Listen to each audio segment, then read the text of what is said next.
In today's episode of Ask a Recruiter, I answer the question, if I only worked at a place for a short time, can I leave it off my resume?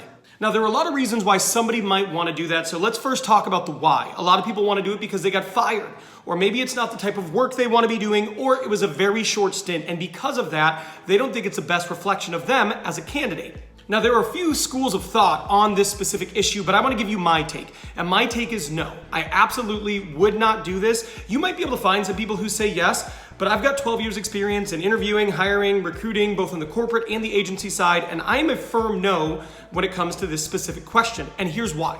I think it helps to examine this question by looking at the application process. So let's assume you find a job you are very interested in. You go, that is a great job for me. Well, what do? You probably go to LinkedIn or Indeed or Monster, Career Builder, or their website and you apply, right? So there becomes your first decision point. Do you want to leave that short stint? Let's just say it was 3 months at a job. Let's just say you were laid off, you were fired, or you quit, whatever, 3 months.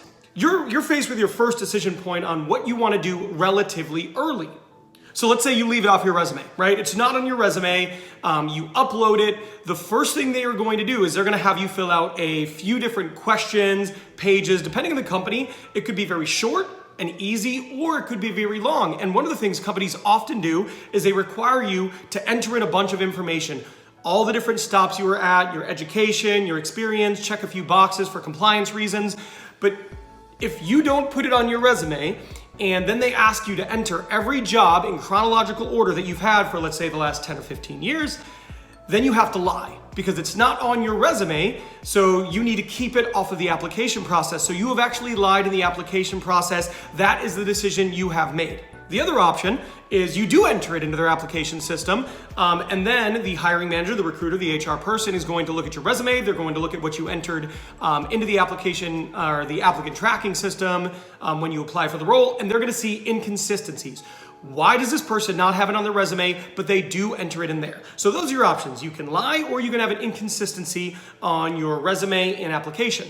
Now that's weird. I could tell you as a corporate recruiter, if I saw that and I saw, wait, why do they have it in here and they don't have it on their resume, that would immediately put up a little bit of a yellow flag, and you want to avoid that. So let's just say you decide, okay, I'm going to continue with the lie. I won't have it on my resume. I'm going to skip having it in their applicant tracking system. When they ask me to enter a bunch of stuff, I'm going to leave it off there too. So let's take it one step further. Then what happens? Well, let's just say then you get called for an interview. Maybe you're interviewing with the HR person. Maybe you're interviewing with a recruiter. Maybe you're interviewing with a hiring manager. And then you have another decision. Do you make mention of it, or do you leave it off? At this point, you've already left it off your resume. You've already left it off your application process. So your choices are share that if you're asked about it with a hiring manager, or continue with what you've been doing and leave it off. If you do share it with the hiring manager, then it looks really weird because you've intentionally left it off your resume and you've intentionally left it off your application. So now if you say it to the hiring manager, they're like, well, this is weird. Why don't they have it on the resume? Why don't they have it here? Now you can try to explain it away, but a lot of hiring managers are gonna be like, yeah, I don't like that. They lied in the system, they lied in their resume. I'm not sure I wanna move forward with this person. So that's not a great option in my opinion. So let's say you continue with the ruse. You don't tell the hiring manager, you don't tell the HR person, you don't tell the recruiter. They might specifically ask you, walk me through your career. Then you have to intentionally skip over it.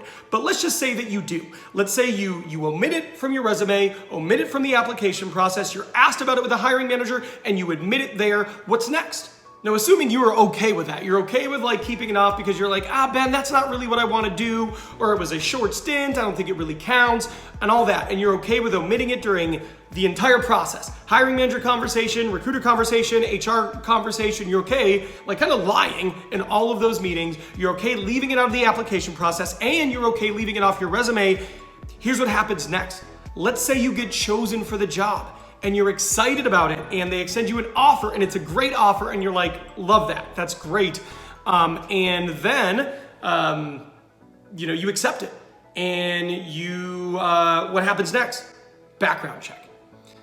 And that's where it really comes and kind of kicks you in the butt, because that's gonna come up. They're gonna do your background check, they're gonna go through, and they're gonna see, Ben had this job, he had this job, and he had this job, but he never mentioned this. And at that point, you've lied in the application process, you have lied during on your resume, and you've lied in all your subsequent conversations. What's going to happen then is one of two things. They're going to have a really awkward conversation with you in which you have to explain why you omitted it in every single step. If they are like a super tolerant person to that type of deception, might be hard, but you get what I'm saying. The other option is they will withdraw the offer. And at this point, you've gone through all of that for nothing.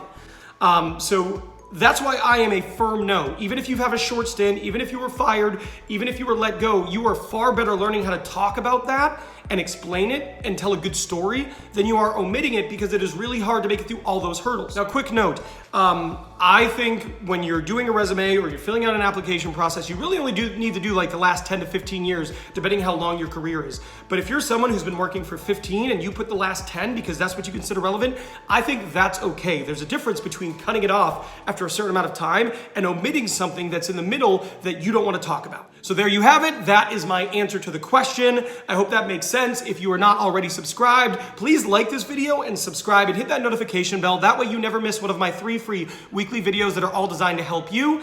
And if you are already subscribed and you watch this to the end, I hope you are doing amazing. Thank you for being you. Good luck at your next interview.